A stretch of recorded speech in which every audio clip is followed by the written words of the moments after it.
Now, pretty much every community that's ever existed has had their share of drama, controversies, and other little community arguments that outsiders could care less about. For many of the issues in archaeology, that is not the case.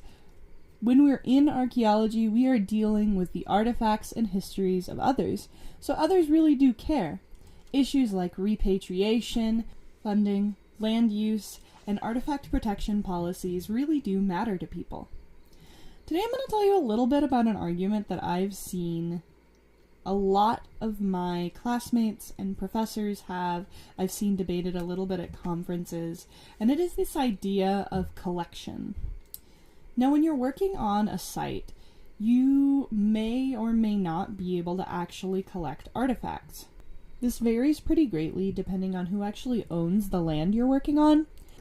For example, if you're working on private property, the owners actually don't even have to let you collect anything.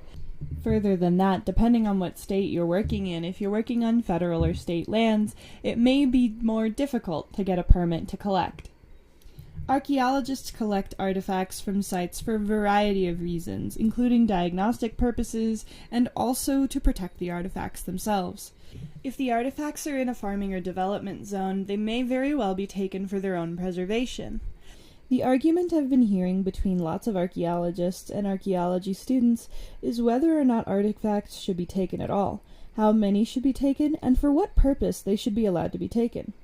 When you remove an artifact from a site, you are removing it from its original archaeological context. Sure, you can take pictures and write it down and give it a serial number and all that, but some of its story is innately lost by removing it from the area that you found it. Back in ye olden days of archaeology, we saw the popularity of what my professor has deemed scrapers.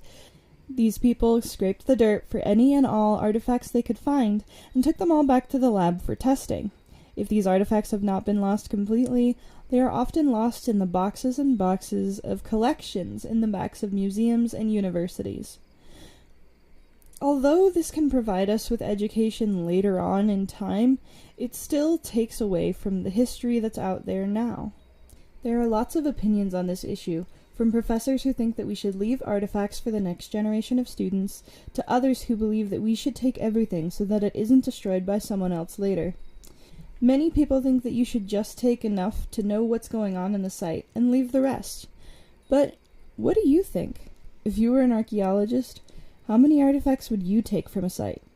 How many would you leave there?